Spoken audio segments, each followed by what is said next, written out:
बोले श्यावर रामचंद्र भगवान की जय। महर्षि वाल्मीकि भगवान की जय। श्री हनुमान जी महाराज की जय। श्रीमद् वाल्मीकि रामायण की अयोध्या कांड के 58वें सर्ग में आज हम प्रवेश करेंगे और जिसमें वर्णन है महाराज दशरथ की आज्ञा से सुमंत्र का श्री राम और लक्ष्मण के संदेश सुनाना। महाराज दशरथ की आज्ञा से सुमंत्र का श्री राम और लक्ष्मण के संदेश सुनाना। मूर्छा दूर होने पर जब राजा को चेत हुआ तब सुस्थिर चित्त होकर उन्होंने श्री राम का वृत्तांत सुनने के लिए सारथी सुमंत्र को सामने बुलाया। प्रत्याश्वस्तो यदा राजा प्रत्याश्वस्तो यदा राजा मोहात् प्रत्यागत स्मृतः तज्ज्वावतं सूतं राम वृतांत कारणात् तदा जुहावतं सूतं राम वृतांत कारणात् तदा सूतो महाराजं कृताञ्जलिरूपैस्ततः तदा सूतो महाराजं कृताञ्जलिरूपैस्ततः राममेवानुशोचन्तं दुःखशोकसंनिवितं राममेवानुशोचन्तं दुःखशोकसंनिवितं वृद्धं परं संतप्तं नवग्रहमिव द्वीपं विनश्वसन्तं ध्यायन्तश्वस्थमिव कुञ्जरं ध्यायन्तमश्वस्थमिव कुञ्जरम्। मूर्छा दूर होने पर जब राजा को चेत हुआ तब सुस्थिर चित्त होकर उन्होंने श्री राम का वृत्तांत सुनने के लिए सारथी सुमंत्र को सामने बुलाया। उस समय सुमंत्र श्री राम के ही शोक और चिंता में निरंतर डूबे रहने वाले दुख शोक से व्याकुल महाराज दशरथ के पास हाथ जोड़कर खड़े हो गए। जैसे जंगल से तुरंत पकड़कर लाया हुआ हाथी अपने यूथपति गजराज का चिंतन करके लंबी सांस खींचता और अत्यंत संतप्त तथा अस्वस्थ हो जाता है, उसी प्रकार बूढ़े राजा दशरथ श्री राम के लिए अत्यंत संतप्त होकर लंबी सांस खींचकर उन्हीं का ध्यान करते हुए अस्वस्थ से हो गए थे। राजा ने देखा सारथी का सारा शरीर धूल से भर गया है।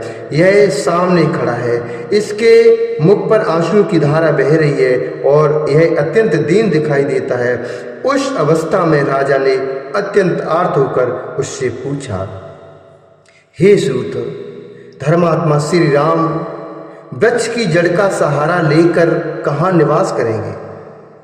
जो अत्यंत सुख में पले थे वे मेरे लाडले राम वहाँ क्या खाएंगे? हे सुमंत्र, जो दुख भोगने के योग्य नहीं है उन्हीं श्री राम को भारी दुख प्राप्त हुआ है। जो राजोचित सैया पर शयन करने के योग्य हैं वे राजकुमार श्री राम अनाथ की भांति भूमि पर कैसे सोते होंगे?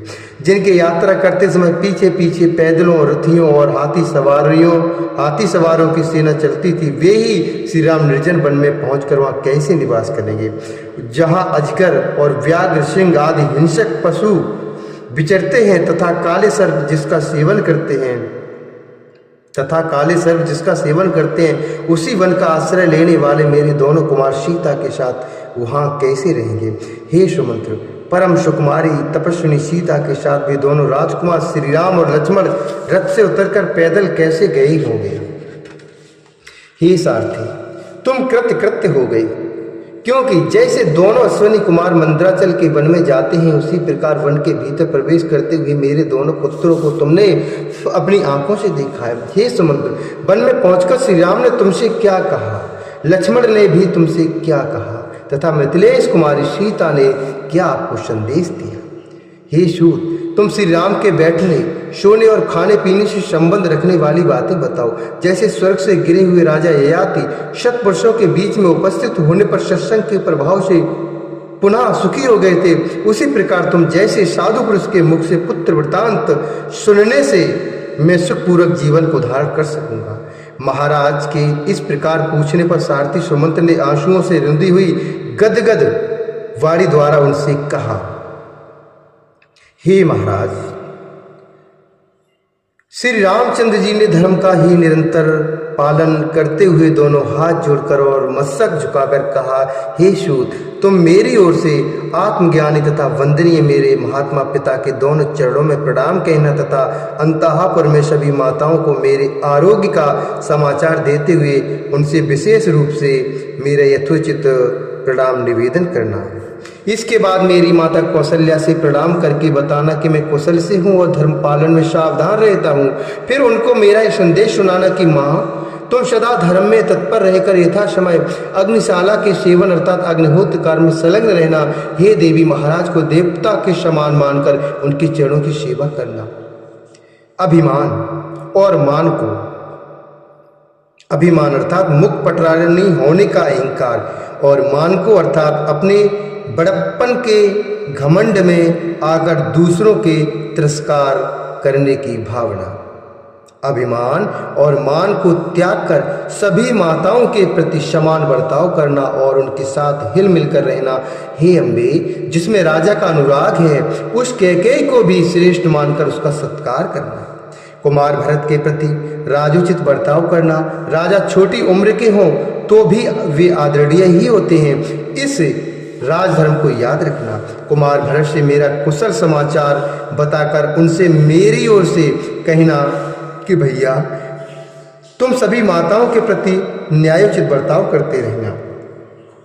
इक्ष्वाकु कुल का आनंद बढ़ाने वाले माँ बाहु भरत से यह भी कहना चाहिए कि युवराज पद पर अभिषिक्त होने के बाद भी तुम राज सिंहासन पर विराजमान पिताजी की रक्षा एवं सेवा में संलग्न रहना।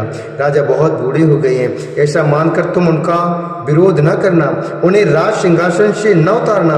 युवराज पद पर ही प्रतिष्ठित रहकर उनकी आज्ञा का पालन करते हुए ही जीवन का निर्वाह करना। फिर उन्होंने नेत्रों से आंसू बहाते हुए मुझसे भरत से कहने के लिए ही यह संदेश दिया। फिर उन्होंने नेत्रों से बहुत आंसू बहाते हुए मुझसे भरत से कहने के लिए ही यह संदेश दिया, हे भरत, मेरी पुत्र वत्सला माता को अपनी ही माता के समान समझना। मुझसे इतना ही कहकर माँ बाहु महायशस्वी कमल नयन श्री राम बड़े वेग से आंसुओं की वर्षा करने लगे। परंतु लक्ष्मण उस समय अत्यंत कुपित होकर लंबी सांस खींचते हुए बोले, हे सुमंत्र जी, किस अपराध के कारण महाराज ने इन राजकुमार श्री राम को देश निकाला दे दिया है?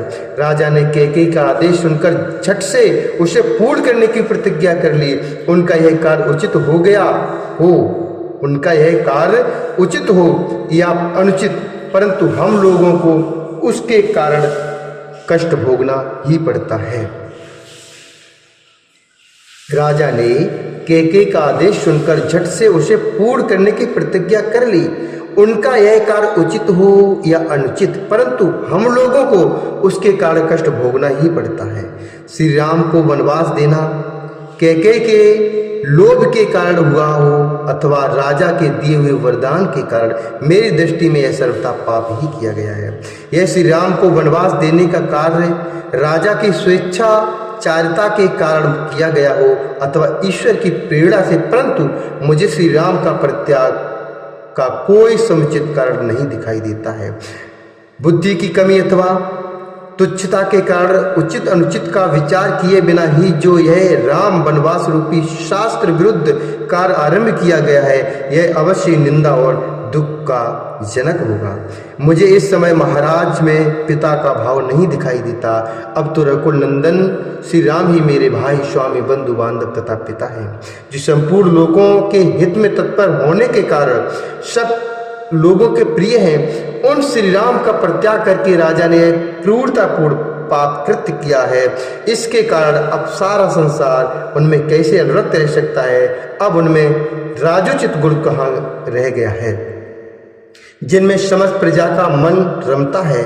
उन धर्मात्मा श्री राम को देश निकाला देकर समस्त लोगों का विरोध करने के कारण अब वे कैसे राजा हो सकेंगे। हे महाराज, तपस्विनी जनक नंदिनी सीता तो लंबी सांस खींचती हुई इस प्रकार निश्चेष्ट खड़ी थी, मानो उनमें किसी भूत का आवेश हो गया हो। वे भूल सी जान पड़ती थी। जानकी तु महाराज निश्वसन्ति तपस्विनी, भूतोपह चित्तेव विष्टता विस्मृता स्थिता। हे महाराज, तपस्विनी जनक नंदिनी सीता तो लंबी सांस खींचती हुई इस प्रकार निश्चेष्ट खड़ी हुई थी, मानो उनके अंदर किसी भूत का आवेश हो गया हो। वे भूली सी जान पड़ती थी। उन यशस्विनी राजकुमारी ने पहले कभी ऐसा संकट नहीं देखा था। वे पति के ही दुख से दुखी होकर रो रही थीं। उन्होंने मुझसे कुछ भी नहीं कहा। मुझे इधर आने के लिए उद्यत देख वे सूखे मुंह से पति की ओर देखती हुई सहसा आंसू बहाने लगी थी।